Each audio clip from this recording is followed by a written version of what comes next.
कथा प्रारंभ होते है, सुनो वीर हनुमान रामा, सुनो वीर हनुमान। आसन यान विराजियो, तेज पुंज भगवान। आसन यान विराजियो, तेज पुंज भगवान। सभी भक्तों से प्रार्थना है, अपने चैनल को सब्सक्राइब करें, लाइक करें, शेयर करें, कथा को जरूर सुनें। और जिन भक्तों के घरों में पूर्व और उत्तर के बीच के मध्य के जो कोने के अंदर किसी के लैट्रिन बनी हुई है, उसे जल्दी से हटवा दें, क्योंकि ये स्थान पूजा स्थान है, भगवान के पूजा का स्थान है। यहाँ पूजा होनी चाहिए। और जिस घर में यहाँ लैट्रिन बनी हुई है, उस घर में बीमारी निश्चित ही रहने वाली है। अगर वहाँ से लैट्रिन नहीं हटाएंगे तो घर से बीमारी नहीं निकलेगी। और जिस भगत के कुंडली में मूल नक्षत्र का दोष है, काल सर्प है, मांगलिक दोष है, ये पूछने के लिए आप अपनी जन्म कुंडली भेज सकते हैं। निःशुल्क यह आपको बता दिया जाएगा। और आपसे प्रार्थना है, कथा को जरूर सुनें। आज हम आपको जो कथा सुनाने जा रहे हैं, भगवान रामचंद्र जी की दया से, हनुमान जी की कृपा से, अरण्य कांड में जहां से खरदूषण त्रिशरा का वध कर दिया जाता है प्रभु श्री राम के द्वारा, और वहां से शूर्पणखा रावण की सभा में पहुंचती है, और इधर से अकंपन राक्षस भी रावण के पास पहुंचता है और जाकर के त्रिशरा और खरदूषण के वध का सारा हाल बता देता है। उससे आगे की कथा हम आपको सुनाते हैं, कथा को ध्यान से सुने।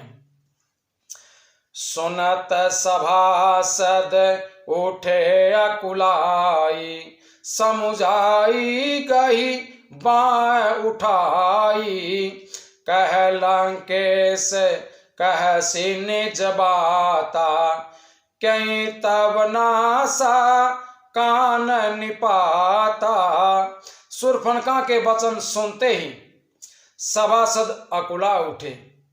उन्होंने शूर्पणखा की बांह पकड़ करके उसे उठाया और समझाया। लंकापति रावण ने कहा, अपनी बात तो बता, किसने तेरे नाक कान काट लिए हैं? अवधेंद्रपति दशरथ के जाए, पुरुष सिंह बन खेलन आए। समुझ परे मोहि उनके ही करनी, रहित निशाचर करियाई धरनी। वह बोली कि अयोध्या के राजा दशरथ के पुत्र, जो पुरुषों में शेर के समान हैं, वन में शिकार खेलने के लिए आए हैं, मुझे उनकी करनी ऐसी समझ पड़ी है कि वे पृथ्वी को राक्षसों से हीन कर देंगे।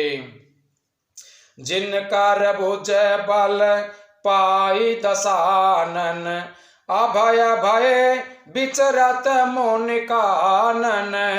देखत बालक काल समाना, परम धीर धनवी गुण नाना।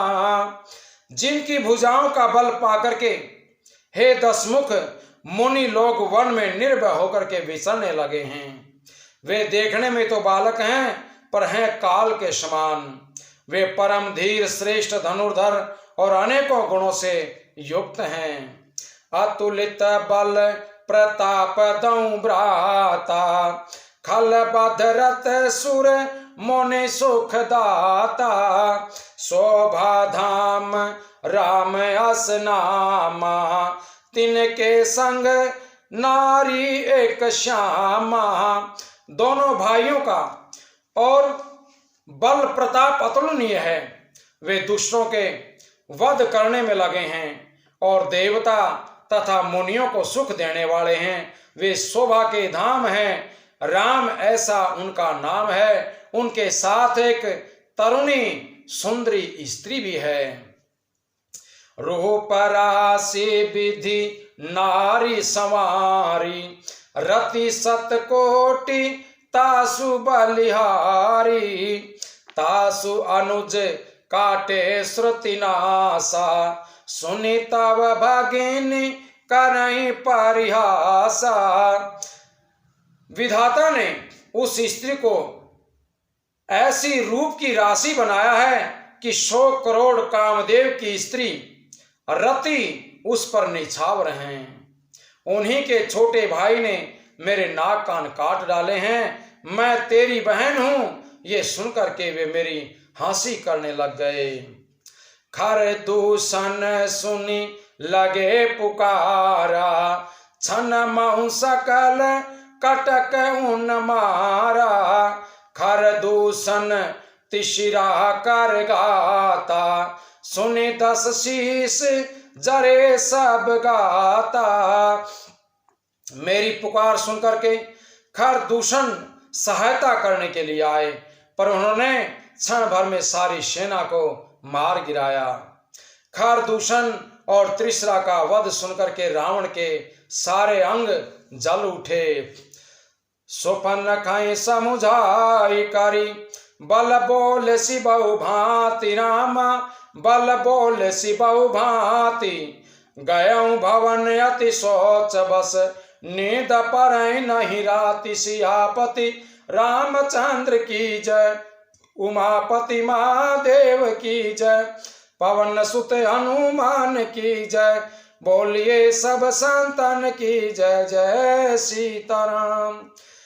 उसने शूर्पणखा को समझा करके भूत प्रकार से अपने बल का बखान किया, किंतु मन में वह अत्यंत चिंतावश होकर के अपने महल में चला गया।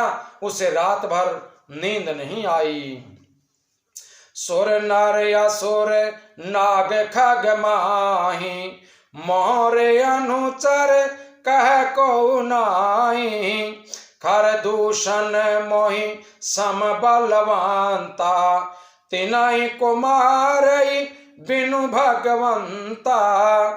वह मन ही मन ये विचार करने लगा, देवता मनुष्य असुर नाग और पक्षियों में ऐसा कोई नहीं है जो मेरे सेवक को भी मार सके।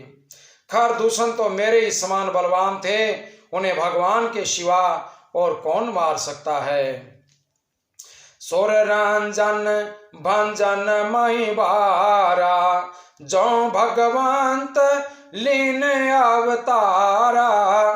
तो मैं जाई बैरुहा ठिकारूं, प्रभु सर प्राण तजे भवतारूं।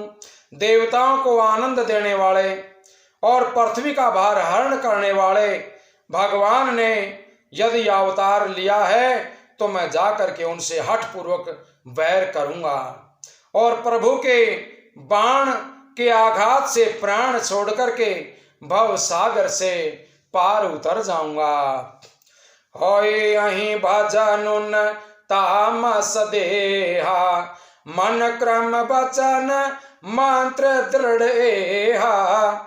जो नर रूप भूप सुत को, हरिहु नारी जीति रन दो। इस तामस शरीर से भगवान का भजन तो नहीं हो रहा है, इसलिए मन वचन और कर्म से यही दृढ़ निश्चय है। और यदि वे मनुष्य रूप कोई राजकुमार होंगे तो उन दोनों को रण में जीत करके उनकी स्त्री को हर लाऊंगा। चला अकेल जान चढ़ित वहाँ, बस मारीच सिंधु तट जहवा। यहाँ राम जसी जुगुती बनाई, सुनहु उमा सो कथा सुहाई। इस तरह से रावण रथ पर चढ़ करके अकेला ही वहां चला जहां समुद्र के तट पर मारीच रहता था। शिव जी कहते हैं कि हे पार्वती, यहाँ श्री रामचंद्र जी ने जैसी युक्ति रची वह सुंदर कथा सुनो। लक्ष्मण गए बनई जब, लेन मूल फल कांद रामा, लेन मूल फल कांद। जनक सुतासन बोले, बिहसी कृपा सुख ब्रंद। सियापति रामचंद्र की जय, उमापति महादेव की जय, पवन सुत हनुमान की जय, बोलिए सब संतन की जय जय सीताराम। लक्ष्मण जी जब कंद मूल फल लेने के लिए वन में गए तब अकेले में कृपा और सुख के समूह श्री रामचंद्र जी हंस करके जानकी जी से कहने लग गए, सुनहु प्रिया व्रत रुचिरा सुशीला, मैं कछु कर भी ललित नर लीला, तुम पावक महु करहु निवासा, जो लगी करहु निशाचर नासा। हे प्रिय, हे सुंदर पति व्रत धर्म को पालन करने वाली है सुशीले, सुनो, मैं अब कुछ मनोहर मनुष्य लीला करूंगा, इसलिए जब तक मैं राक्षसों का नाश करूं तब तक तुम अग्नि में निवास करो। जब ही राम सब कहा बखानी, प्रभु पद धरी ही अनल समानी, निज प्रतिबिंब राखी तह सीता, ते संशील रूप सुबिनीता। श्री राम जी ने ज्यों ही सब समझा करके कहा त्यों ही श्री सीता जी प्रभु के चरणों को हृदय में धर करके अग्नि में समा गई। सीता जी ने अपनी ही छाया मूर्ति वहां रख दी जो उनके जैसे शील स्वभाव और रूप वाली तथा वैसे ही विनम्र थी।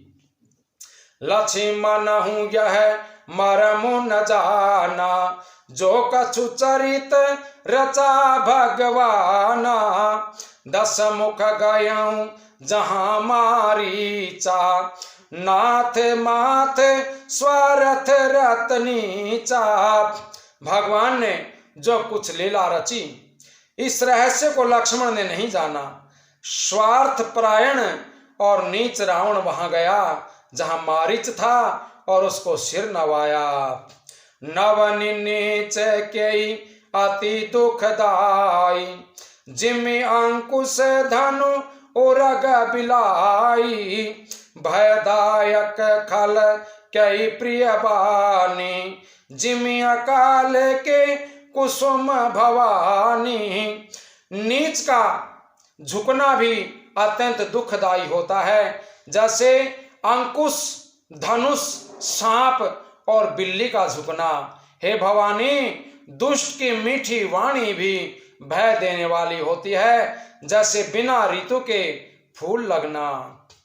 करी पूजा मारिचे तब सादर पूछी बात, रामा सादर पूछी बात, कवन हेतु मन व्यग्रयति, अक्सर आयऊं तात सियापति, रामचंद्र की जय, उमापति महादेव की जय, पवन सुत हनुमान की जय, बोलिए सब संतन की जय जय सीताराम।